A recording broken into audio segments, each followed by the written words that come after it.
Wanted to speak about planets in the first house today. So your ascendant and your ascendant lord is obviously important for this, and also any planets that's connected to your first house.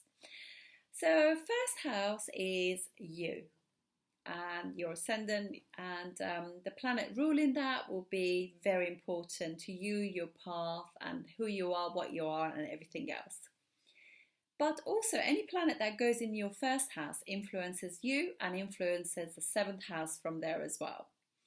And obviously, certain planets like Saturn, Jupiter, and Mars, they have special aspects as well as their seventh house one. But I'm just going to keep it simple today. We just talk about planets in the first house. So, any planet, obviously, the best scenario would be the planet that rules your ascendant is in your ascendant in your first house. That would be amazing because you know yourself, you're very aware of self, you're self-motivated, and you will do things which are right for you, particularly if it's not afflicted. So this is really good. And also when the ruler of a house is in or aspect in that house, it protects that house. So it just looks after you.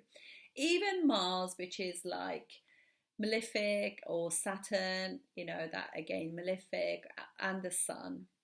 It doesn't matter. They still rule that house. They still look after that house. And obviously, Mars will make you impulsive, energetic, wants to do things really quickly, and but nonetheless, though, it's still looking after it. So when you know that this is happening to you, you can do things like, for example, if you have Mars in the first house, even if you're Aries or Scorpio ascendant, still be aware that you can still damage yourself by doing things too quickly. So don't be impulsive. Just take your time and do things slowly. Think about things before you do. Often Mars is more about doing than thinking about what they do as well. So that would be amazing.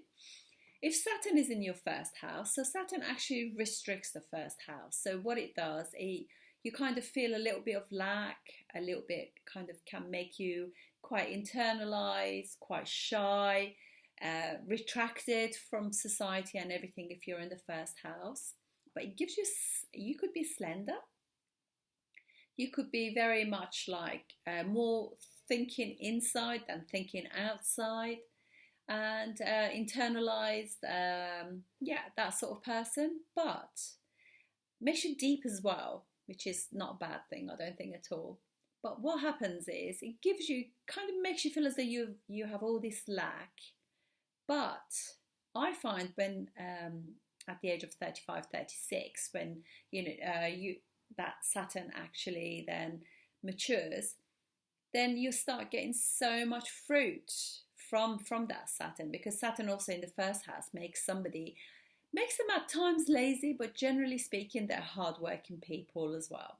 So the hard work that you put in, the more you apply yourself to, the more you do things and initiate things, get the jobs done, the more Saturn rewards you. And that reward will come slowly, but it will come nonetheless. It will regularly, for as long as you're able to give, it will give you rewards for it.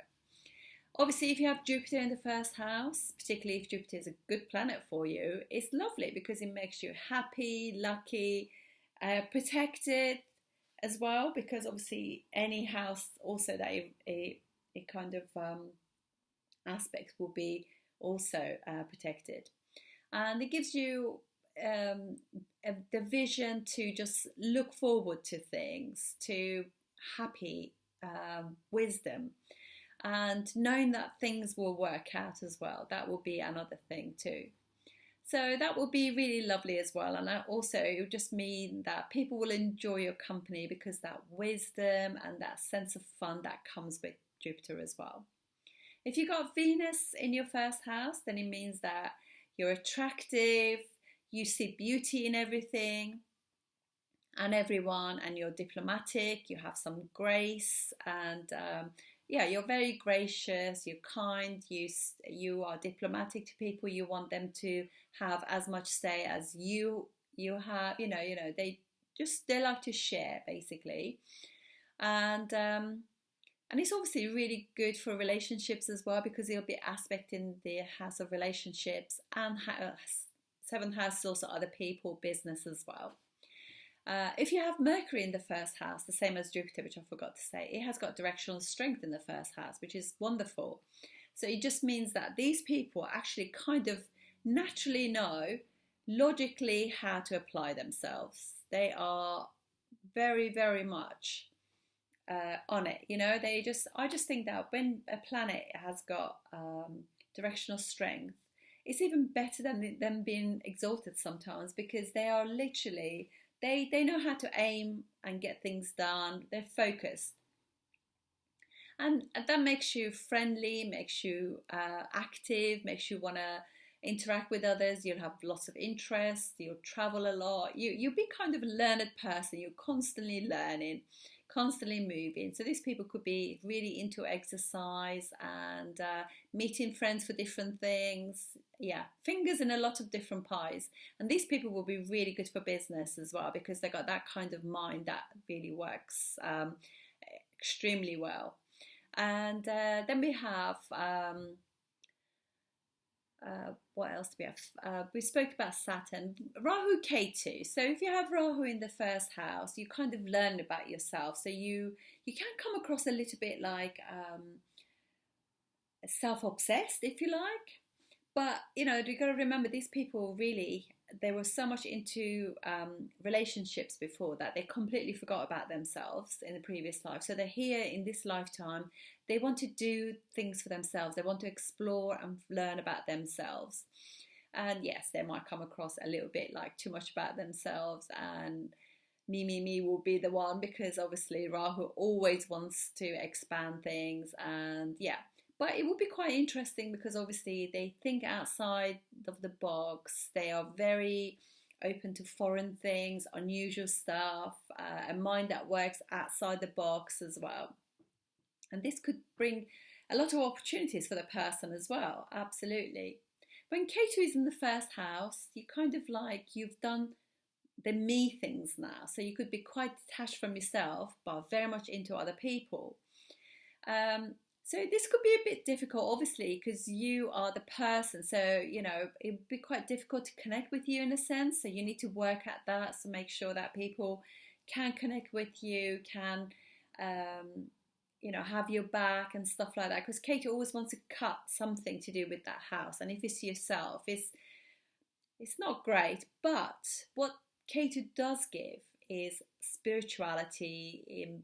The person will be quite wise, and they will be great at, very precision minded as well. So be, you know, particularly if it's connected to, you know, a house that's good for it as well. Mercury is in good condition in the chart as well. They could be great mathematicians, physicists, and things like that as well.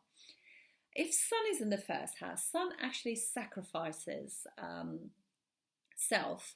So, but if Sun is in the first house, you'll be quite a solar person. People will notice you. You'll have authority, you'll have vitality, you'll have like this intelligence about you. You probably will be quietly confident. When you walk into a room, you probably will not make a sound or anything, but everybody will notice you. Ray of sunshine walks into the room. Very authoritative, very professional. Moon in the first house will make you famous. People will definitely notice you. They will want to emotionally connect with you. They see you as somebody who is like kind and caring, and obviously that this person will be somebody of influence in some way, because they will become famous within their groups for sure. So this is how planets in the first house are. I'm going to sort of like do this series, so we talk about planets in different houses as well, coming up soon. So I'll see you soon. Thank you.